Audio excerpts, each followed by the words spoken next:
안녕하세요. 부남부녀TV의 부남입니다. 네, 오늘은 많은 분들이 관심을 가지고 계시는 고령자 복지주택, 그 중에서도 최근에 이슈가 되고 있던 정말 월세 5만원으로 평생 거주가 가능한지에 대해서 아주 현실적이고 꼼꼼하게 내용을 다뤄보도록 하겠습니다. 2025년 현재 고령화 사회에 대응하기 위해서 정부와 지자체가 공급하는 복지주택의 규모와 혜택이 확대되고 있습니다. 또 그 중에 하나는 이 고령자 복지주택의 월세 5만원으로 거주가 가능하다라는 점인데요. 오늘은 그거에 대한 이야기 뿐만 아니라 이 고령자 복지주택의 입주 조건은 어떻게 되고 또 어떠한 혜택이 있고 또 신청은 어떻게 해야 하는지 이 내용들을 자세하게 알아보도록 하겠습니다. 자, 설명에 앞서 고령자 복지주택을 모르시는 분도 계실 수 있기 때문에 그 개념부터 좀 알아보고자 합니다. 우선 고령자 복지주택 왜 필요할까요? 이 대한민국은 혼자 사는 고령자의 수가 증가하고 있습니다. 즉 초고령 사회로 진입을 하고 또 그에 따른 독거노인의 수도 증가하고 있습니다. 그리고 이 기존의 주택들은 고령자에게 안전하지 않거나 좀 불편한 경우가 많게 설계가 되어 있죠. 그렇기 때문에 이 주거 안정과 삶의 질, 노인의 삶의 질을 향상시키기 위해서 이 고령자 복지주택이 탄생하게 되었습니다. 자, 고령자 복지주택은 65세 이상 저소득 어르신 분들을 위해서 이 정부가 제공하는 공공임대주택입니다. 이 단순한 주거 공간이 아니라 여러 가지 복지시설이 연계되어 있고 또 안전하고 편리한 노후를 보낼 수 있는 구조입니다. 보통 LH가 운영을 하고 있고 생활지원센터, 물리치료, 식당, 다양한 건강 프로그램 등이 함께 제공이 되는 구조입니다. 고령자 혼자 단독뿐만 아니라 부부가 입주가 가능하고 생활 서비스가 포함이 됐다라는 점에서 일반적인 공공임대와는 다르다는 점을 아셔야 합니다. 자, 그럼 많은 분들이 가장 궁금해하시는 부분이죠. 정말 월세 5만원이면 평생 살 수 있을까에 대해서 실제 데이터를 바탕으로 자세하게 설명해 드리도록 하겠습니다. 자, 결론부터 말씀을 드리면요. 이 기초적인 임대료만 놓고 보면 월 5만원대도 가능하지만 총 생활비를 고려하면 월 평균 25만원 정도가 실제로 발생하게 됩니다. 이 보증금은 400만원에서 1000만원 정도가 되고 월 임대료는 약 5만원 정도가 된다고 하죠. 하지만 이 보증금과 임대료를 제외한 추가로 들어가는 비용이 존재한다라는 걸 아셔야 합니다. 자, 추가 비용이 들어가는 대표적인 세 가지는 관리비, 서비스비, 식비입니다. 자, 관리비는 보통 평균 월 5만원 정도가 들어간다고 합니다.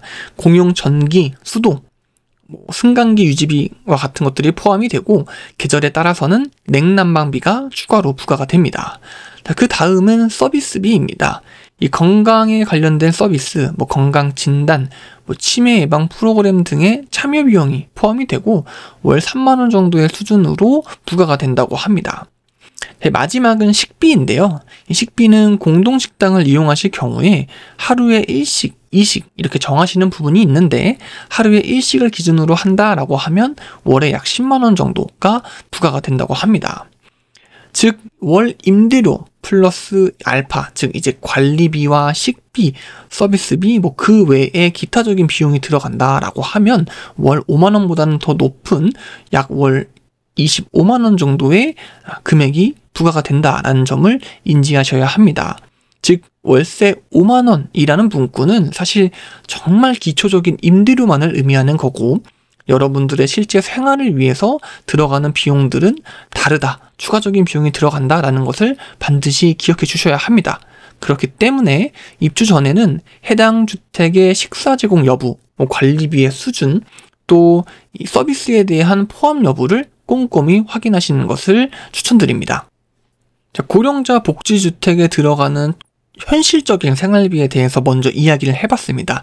자, 그럼 이제 다음은 입주하기 위해서 필요한 자격 조건, 그리고 우선순위 좀 더 자세하게 들어가서 배점이 어떻게 평가되는지 자세하게 상세하게 알아보도록 하겠습니다. 자, 그럼 가장 기본적인 입주 자격 요건에 대해서 먼저 알아보도록 하겠습니다. 이 연령은 입주 신청일 기준 만 65세 이상이셔야 합니다.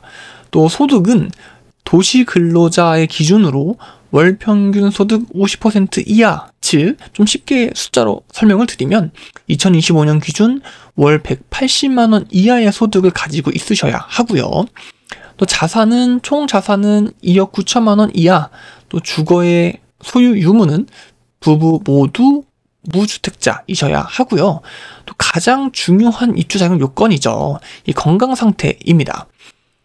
이 고령자 복지주택은 흔히 말하는 양로시설이 아닙니다. 그렇기 때문에 일상생활을 독립적으로 수행을 하실 수 있는 분이셔야 합니다. 즉 몸이 불편해서 누군가 나를 도와주지 않으면 움직일 수 없다. 이러한 분들은 신청하실 수 없습니다. 그 다음은 우선순위인데요. 1순위부터 3순위까지로 배정이 되는 구조입니다.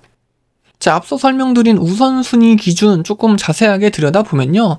이 우선순위는 1순위부터 2순위, 3순위로 나누어져 있습니다. 자, 1순위는 기초생활보장수급자, 국가유공자, 독거노인 중에 긴급지원 대상자에 해당이 되고요. 자, 2순위는 차상위 계층인 이 중위소득의 50% 이하이신 분들, 장애인가 있으신 분들과 동거 중인 고령자, 또 비적정 거처, 흔히 말하는 고시원, 쪽방 등에 거주하시는 분들이 2순위에 해당이 되시고요. 많은 분들이 포함되실 3순위는 일반적인 무주택 고령자이시고 또 고령 부모와 함께 거주를 희망하는 부부 세대를 말합니다. 사실 1순위, 2순위, 3순위 정말 생활이 어려우시면 어려우실수록 순위가 높게 배정이 되고 그러한 분들에게 우선순위를 준다라는 점을 이해하셨으면 좋겠습니다. 자, 그럼 이런 의문을 품으실 수 있을 것 같습니다. 입주하려고 하는 자격과 우선순위가 동일하다면 어떻게 우선순위가 부여되는가인데요. 동일한 조건이다라고 하면 배점 기준을 통해서 세부적인 평가가 진행이 됩니다. 다양한 평가 항목이 있는데요. 소득 수준, 주거 형태, 가족의 형태, 연령 등 이 여러 가지 평가 항목을 최대 95점 기준으로 잡고 점수가 높으면 높을수록 먼저 우선순위를 주게 되는 구조로 이루어져 있습니다. 자, 그럼 정말 많은 분들이 궁금해하실 고령자 복지주택의 신청 방법에 대해서 정말 자세하게 내용을 다뤄보도록 하겠습니다. 자, 우선 이 고령자 복지주택은 아무 때나 신청할 수 있는 게 아닙니다. 이 입주자 모집 공고가 뜰 때마다 정해진 기한 내에 반드시 신청을 하셔야 하는 구조입니다. 다시 신청 과정의 큰 틀을 조금 보면요. 입주자 모집 공고를 확인하시고 신청 자격을 확인하신 뒤에 이 신청서와 구비 서류를 준비합니다. 그리고 신청을 진행하시게 되고 입주자를 선정하고 발표한 후에 계약을 하고 입주를 하는 구조로 이루어져 있습니다. 자, 그럼 신청 방법 중에 가장 중요한 이 입주자 모집 공고를 확인하는 방법부터 알아보도록 하겠습니다. 마이홈 포털에 방문을 하셔야 하는데요. 네이버에 마이홈 포털 검색하시거나 URL에 myhome.go.kr을 입력하시면 이 아래처럼 마이홈 포털에 접속을 하실 수 있습니다. 자, 이제 모집 공고를 확인하시기 위해서는요. 이 최상단의 메뉴를 보시면 주거복지 서비스 이 부분을 클릭을 하시면 하단에 임대주택이 보이실 거고 이 부분을 클릭해 주시면 됩니다. 자, 클릭하시게 되면 입주자 모집 공고라는 부분이 뜰 거고 이 우측 하단에 보시면 펼치기라는 부분이 보이실 거예요. 자, 이 부분을 클릭해 주시면 됩니다. 자, 클릭을 하시게 되면 이 하단에 이 수많은 검색 조건들이 뜰 거고 자, 저희는 고령자 복지주택에 대해서 지금 알아보고 있죠. 그렇기 때문에 이 공고명 우측에 고령자 복지주택이라고 입력을 하신 후 검색을 누르시면 됩니다. 물론 오늘은 이 고령자 복지주택에 대해서 이야기를 하고 있지만 필요하다면 공공임대주택, 특별공급 등의 키워드로 검색을 하시면 더 많은 정보를 얻으실 수 있으니까 참고하시면 되고요. 이 공고명 부분에 작성을 해주시고 검색을 눌러주시면 된다라는 점만 알고 계시면 될 것 같습니다. 검색을 하시게 된다면 입주자 모집 공고를 확인하실 수 있으실 거예요. 예시로 이 고창 율계의 이 고령자 복지주택 입주자 모집 공고를 볼 수 있고 이 해당 공고를 누르시게 되면 아래처럼 단지에 대한 정보와 공급 정보를 확인하실 수 있습니다. 이 공급 정보에서 평수는 어떻게 되고 월 임대료는 어떻게 되는지에 대해서 알 수 있으니까요. 이 해당 부분에서 기본적인 정보를 확인하셔야 합니다. 이 공고에 대한 신청일은 이 공고문을 통해서 확인이 가능하십니다. 이 단지 기본 정보의 중간쯤에 보시게 되면 공고문이라는 부분이 있고 그 오른쪽에 PDF 파일이 하나 있을 거예요. 이 부분을 클릭을 하셔서 상세하게 읽어보신 뒤에 언제 신청이 가능하구나를 요 PDF 파일로 확인하셔야 합니다. 이제 공고를 확인하셨으면 여러분들의 신청 자격도 확인하셔야 합니다. 이 앞서 설명드린 자격 조건과 우선순위 이 부분을 참고하셔서 여러분 스스로 자격을 점검하셔야 하고요. 순위는 어떻게 되는지 그리고 나의 기본적인 조건은 부합하는지를 반드시 확인하셔야 합니다. 그 다음엔 신청서와 구비서류를 준비하셔야 합니다. 이 서류는 공통적인 공통서류와 해당자 제출 서류로 나눠져 있는데요. 공통서류는 모든 분들이 준비하셔야 하는 아주 기본적인 서류를 말하고요.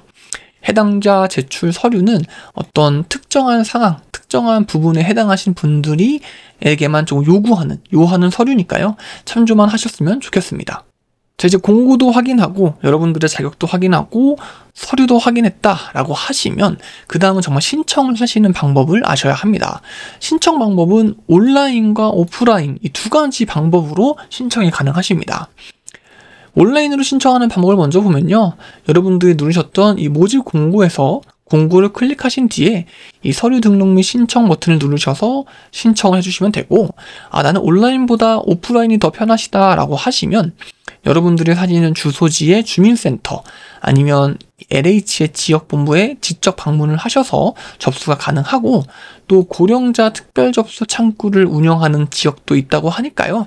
이 우선을 통해서 사전에 확인하시는 것도 좋을 것 같습니다. 신청하신 내용에 따라서 우선순위와 배점 기준으로 여러분들을 심사하시게 됩니다.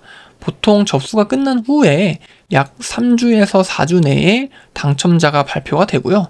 결과는 마이온 포털에서 로그인을 하신 뒤에 확인이 가능하십니다.